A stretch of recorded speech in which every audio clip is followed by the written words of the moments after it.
आज की recipe donut एकदम सॉफ्ट, स्पंजी और स्वाद में बाजार के डोनट से बहुत ज्यादा अच्छे। इंग्रेडिएंट्स इतने कम कि आपके घर में हमेशा ही मिल जाएंगे। और बच्चे तो डोनट के दीवाने होते हैं। उन्हें आप एक बार घर में डोनट बनाकर खिला दे, वो आपसे बार बार बनवाएंगे।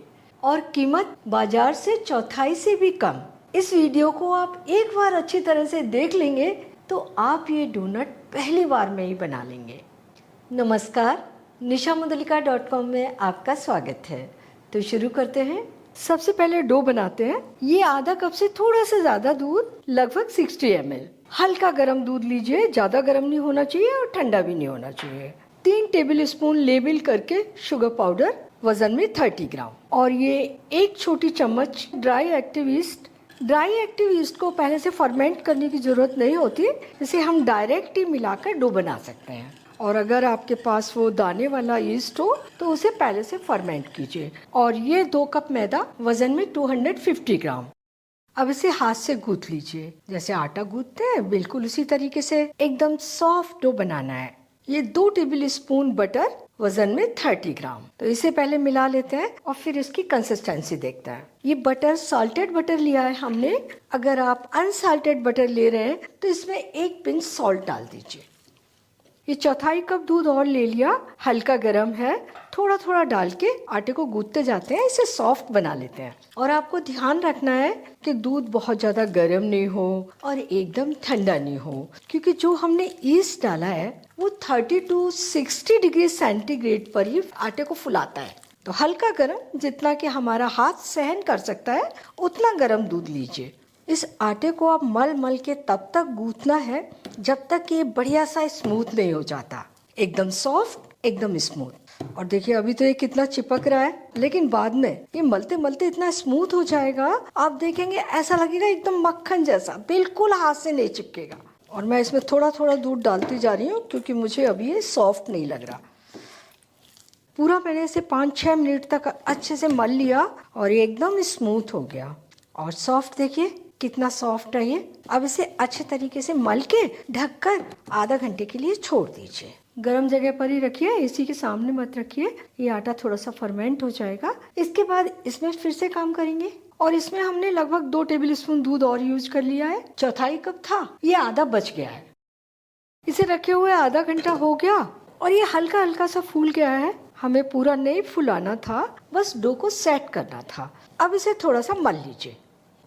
एकदम सॉफ्ट और स्मूथ डो। इसको 2 पार्ट में डिवाइड कर लेते हैं। एक पार्ट उठाकर वापस ढक के रख लेते हैं और एक पार्ट को बेलते हैं। चकली पर थोड़ा सा मैदा छिड़क लीजिए और अब इसे मोटा सा बेलना है। लगभग आधा सेंटीमीटर की मोटाई में बेल लीजिए, ऐसा होना चाहिए। अब इसे काटने के लिए हम गिलास लेंगे, कोई भी गिलास चलेगा, साइज के हिसाब से देख लीजिए आप। तो मैं इस गिलास से कटिंग कर रही हूँ।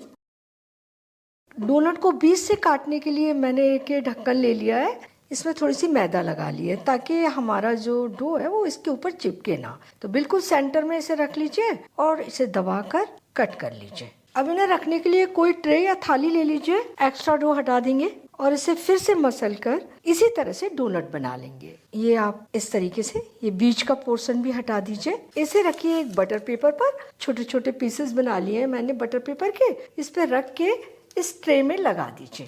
डायरेक्ट ट्रे में रखेंगे तो ये डो ट्रे में चिपक जाएगा और डोनट का आकार खराब हो जाएगा। और ये बीच से छोटे छोटे पीस निकले, इन्हें भी डो में मिलाकर बेल लेंगे। बिल्कुल उसी तरीके से बेलना है, मोटा सा, और काट लेना है। सारे डोनट इसी तरह से बना लीजिए। और ये लास्ट में इतना डो बचा हुआ है तो दूसरे तरीके से भी बना सकते हैं, क्योंकि ये बहुत कम रह गया है तो इसे बजाय हम गिलास से काटने के ऐसे ही बेल लेते हैं।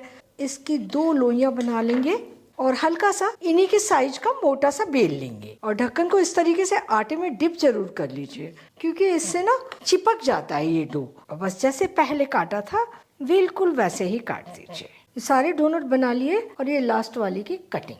अब इन्हें ढककर 1.5 घंटे के लिए छोड़ दीजिए। ये अच्छी तरह से फूल जाएंगे। इसके बाद आगे का काम। इन्हें रखे हुए 1.5 घंटा हो गया, अच्छे से फूल गए ना। तो अब इन्हें तलते हैं और जब ये तले जाएंगे तब और फूलेंगे। ऑयल को चेक कर लेते हैं। थोड़ा सा डो इसमें डाल दीजिए। हल्के हल्के से बबल आ रहे हैं चारों ओर। डोनट तलने के लिए ऑयल मीडियम से कम गर्म होना चाहिए और फ्लेम भी मीडियम से कम होनी चाहिए, यानी लो फ्लेम रखनी है। तो इसे निकाल लेते हैं और डोनट तलने के लिए डालते हैं। आराम से एक एक उठाकर डालते जाइए, जितने कढ़ाई में आ जाए उतने डाल दीजिए। और देखिए कितने धीमे धीमे से सिक रहे हैं, ये हल्के हल्के बबल आ रहे हैं चारों ओर। अब इन्हें सिकने दीजिए और देखिए सिकते सिकते ये फूल भी रहे हैं। थोड़ा सा ऑयल इनके ऊपर डाल सकते हैं, इस तरीके से उछालकर 2 मिनट तक इन्हें ऐसे ही सिकने दीजिए। कलछी से टच मत कीजिए, हल्के से ये सिक जाए, इसके बाद इन्हें पलटिए। इन्हें पलट कर देखते हैं, हल्के हल्के ब्राउन हो गए ये नीचे की साइड से। और अब इन्हें लो मीडियम फ्लेम पर ही दोनों ओर से अच्छे से गोल्डन ब्राउन होने तक तल लीजिए। ध्यान रहे फ्लेम धीमी रहे, क्योंकि ये इतने मोटे हैं, अंदर तक सिकने चाहिए। अगर आप फ्लेम तेज कर देंगे तो ना तो ये फूलेंगे ना अंदर तक सिकेंगे, फटाफट ऊपर से सिक जाएंगे और लाल हो जाएंगे। ये दोनों ओर से अच्छे गोल्डन हो गए, ज्यादा डार्क मत कीजिए। अब इन्हें निकालते हैं। बहुत ही अच्छे सिके हैं ये। सारे डोनट इसी तरह से तल लीजिए। एक बैच को तलने में 7-8 मिनट लगते हैं। अब ये गर्मा गर्म डोनट शुगर पाउडर में लपेट लीजिए। नीचे से उठा लेते हैं और शुगर पाउडर इस पर इस तरीके से लगा देंगे। ये डोनट खाने के लिए एकदम तैयार है। और अगर आप चाहेंगे तो इनके ऊपर और भी चीजें लगाई जा सकती हैं, जैसे चॉकलेट, नारियल, ड्राई फ्रूट, तो वो भी हम करेंगे, लेकिन पहले शुगर पाउडर जरूर लपेट लीजिए। अब इन्हें थोड़ा सा ठंडा करते हैं, इसके बाद हम आगे का काम करेंगे इनके ऊपर। ये 100 ग्राम चॉकलेट ले लिया स्लैब में से काट कर, और अब इसे छोटा छोटा चाकू से कर लीजिए और जिस प्याले में इसे मेल्ट करना है उसमें डाल दीजिए। ये एक भगोनी जिसमें लगभग 1-1.5 कप पानी डाल दिया और उसमें उबाल आने तक गर्म कर लिया। अब इसके ऊपर रख दीजिए ये वाला कटोरा। डूबना नहीं चाहिए पानी में, बस इसके ऊपर आसानी से आ जाए। अब फ्लेम को रखिए मीडियम, बहुत ज्यादा तेज नहीं, लेकिन पानी में उबाल आता रहे ताकि हमारी ये चॉकलेट जल्दी से मेल्ट हो जाए। प्याला रखा है और फटाफट ये मेल्ट भी होने लग गई। अब इसे आप थोड़ा थोड़ा इस तरीके से चलाते रहिए, पूरी तरीके से इसे मेल्ट कर लेना है। अभी 2 मिनट हुए हैं और 2 मिनट में ये काफी कुछ मेल्ट हो गई। थोड़ी सी है ना, इसीलिए ये जल्दी हो रही है। ज्यादा चॉकलेट होती है थोड़ा सा टाइम लगता है। मेल्ट हो गई है, लेकिन अभी बहुत थिक दिख रही है। अभी इसे और कुक कीजिए। चॉकलेट पूरी तरह से मेल्ट हो गई और आप देखिए इस तरीके से रनी होनी चाहिए। ऐसे गिराए ना तो चम्मच से इस तरीके से धार से गिरनी चाहिए। तो आप फ्लेम बंद कर दीजिए और इसे मेल्ट होने में 12 मिनट लग गए। अब डोनट को हम चॉकलेट में डिप कर लेते हैं।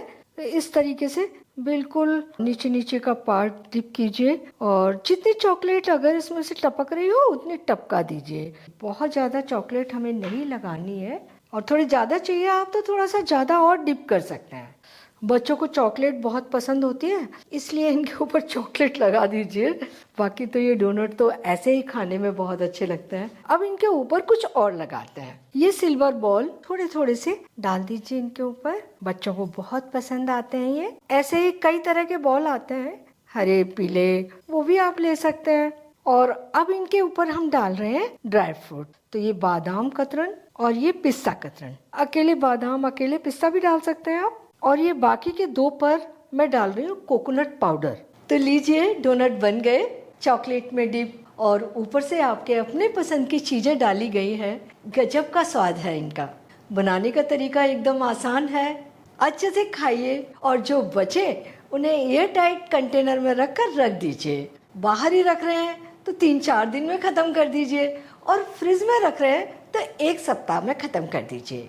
आप बहुत अच्छे डोनट बनाएंगे। तो आप इन्हें ज़रूर बनाइए, खाइए और मुझे बताना मत भूलिए कैसे लगे। अपने सजेशन देते रहिए, इनसे मुझे बहुत हेल्प मिलती है। अगर आपने मेरा चैनल अभी तक सब्सक्राइब नहीं किया तो प्लीज़ तुरंत कर लीजिए। बेल आइकन भी दबा दीजिए ताकि मेरी नई रेसिपीज के नोटिफिकेशंस आपको मिलते रहें। फिर मिलते हैं एक नई रेसिपी के साथ।